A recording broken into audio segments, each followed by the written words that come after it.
Hello friends, welcome back to my channel. तो इससे पहले हम लोग दो टॉपिक कवर किए थे, एंटीनेटल केयर और एब्डोमिनल एग्जामिनेशन। आज हम लोग का थर्ड टॉपिक है, ये है नॉर्मल डिलीवरी।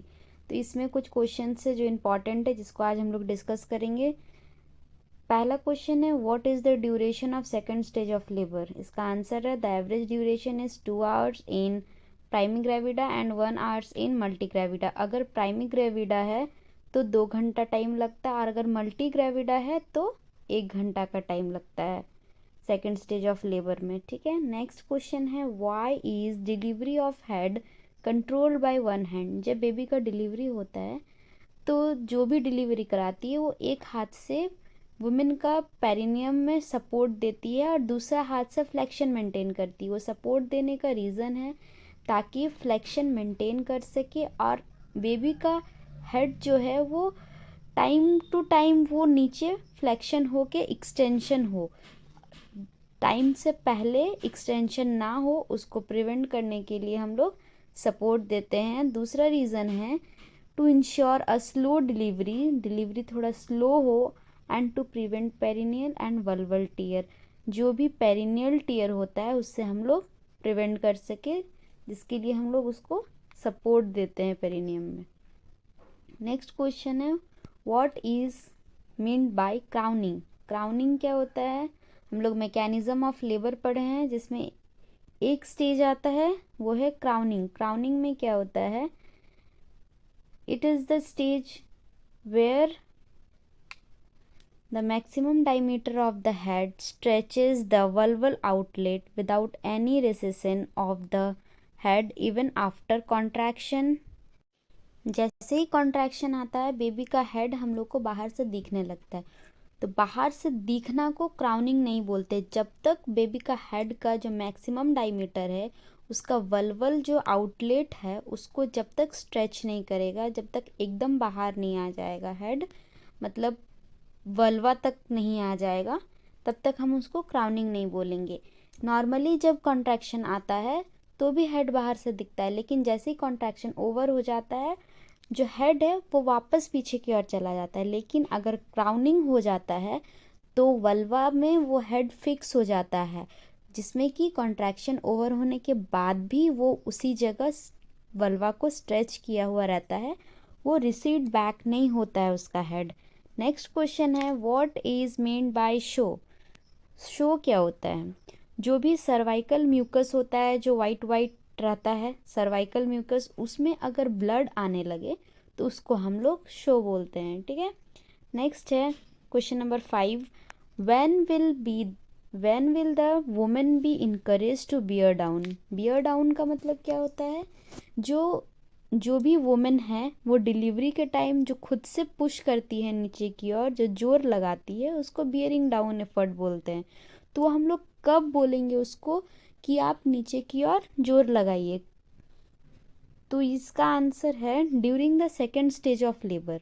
ठीक है, जब सर्विक्स पूरा डायलेट हो जाए, कॉन्ट्रैक्शन भी अच्छा आए, ठीक है, और जब उसको अर्ज हो कि हमको अब पुश करना चाहिए, तब हम उसको इनकरेज करते हैं कि नीचे की ओर बियरिंग डाउन एफर्ट लगाए। ठीक है, कब, सेकेंड स्टेज ऑफ लेबर होना चाहिए, फुल डायलेट होना चाहिए सर्विक्स, ठीक है, गुड कॉन्ट्रैक्शन आना चाहिए, गुड नंबर ऑफ कॉन्ट्रैक्शन आना चाहिए, और उसको अर्ज होना चाहिए टू बियरिंग डाउन एफर्ट लगाने के लिए। ठीक है, नेक्स्ट क्वेश्चन है question number 6, why is the women discourage to push down before full dilatation of the cervix. हम लोग वुमेन को डिस्करेज क्यों करते हैं कि जब तक सर्विक्स पूरा डायलेट नहीं होता है बियरिंग डाउन एफर्ट नहीं लगाते हैं। क्यों, क्योंकि इससे सर्वाइकल टीयर होने का चांसेस होता है, और सर्वाइकल टीयर हो जाएगा तो फिर ब्लीडिंग होने का चांसेस रहता है।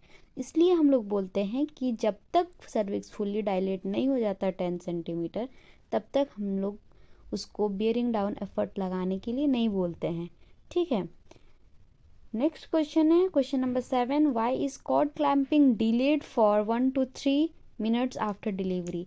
डिलीवरी के 1 से 3 मिनट तक हम लोग को रुकना चाहिए कॉर्ड क्लैंप करने के लिए। क्यों, रीज़न है कि जो भी ब्लड है उस कॉर्ड में वो वापस फीटल सर्कुलेशन में चले जाए, ठीक है, और बेबी को हम लोग एनीमिया से बचा सके। उसके लिए हम लोग 1 से 3 मिनट तक वेट करते हैं, जब तक उस कॉर्ड का पल्सेशन रुक नहीं जाता है हमको उसको कॉर्ड को क्लैम्प नहीं करना है, ठीक है। नेक्स्ट क्वेश्चन है, why is walking encouraged during first stage of labour. हम फर्स्ट स्टेज ऑफ लेबर कब किसको बोलते हैं? First stage of labour, true labour pain जब से स्टार्ट होता है तब से full dilatation of the cervix तक को फर्स्ट स्टेज ऑफ लेबर बोलते हैं, ठीक है। तो फर्स्ट स्टेज ऑफ लेबर में हम लोग वुमेन को वॉक करने के लिए बोलते हैं। क्यों बोलते हैं? कि थोड़ा चलने के लिए बोलते हैं, ताकि जो लेबर हो वो थोड़ा शॉर्ट हो, ठीक है, और थोड़ा लेस पेनफुल हो, मतलब दर्द थोड़ा कम हो और जल्दी से डिलीवरी हो जाए, जिसके लिए हम लोग उसको थोड़ा चलने के लिए बोलते हैं। नेक्स्ट क्वेश्चन है question number 9, what is the indication for enema during labour. ठीक है, इंडिकेशन क्या है? Enema during labour. कब हम लोग को इनेमा देना चाहिए? There are no reason to give enema either before और during labour and this practice is now discontinued. पहले डिलीवरी से पहले इनेमा दिया जाता था वुमेन को, ठीक है, लेकिन अब ना पहले देना है ना डिलीवरी के टाइम देना है, क्योंकि इसको अब प्रैक्टिस में नहीं लाया जाता है, इसको अब डिसकंटिन्यू कर दिया गया है, ठीक है। क्वेश्चन नंबर 10 है, what is the duration of first stage of labour. First stage of labour का ड्यूरेशन क्या है? अगर प्राइमी ग्रेविडा है तो 12 से 14 घंटे का होता है, और अगर मल्टी ग्रेविडा है तो 6 से 8 घंटे का होता है first stage of labour. Next है question number 11, what are the signs of the second stage of labour. क्या क्या साइंस है? cervix is fully dilated and the mother has the urge to push or bear down। cervix full dilate होना चाहिए और mother को अर्ज होना चाहिए नीचे बेयरिंग डाउन एफर्ट लगाने के लिए, जिसको हम लोग साइंस बोलते हैं सेकेंड स्टेज ऑफ लेबर का। नेक्स्ट हम लोग का टॉपिक है पार्टोग्राफ। पार्टोग्राफ में हम लोग क्या करते हैं? ग्राफिकल रिप्रेजेंटेशन होता है उसमें, progress of labour and assessment of maternal and foetal wellbeing. इसका 3 पार्ट होता है उस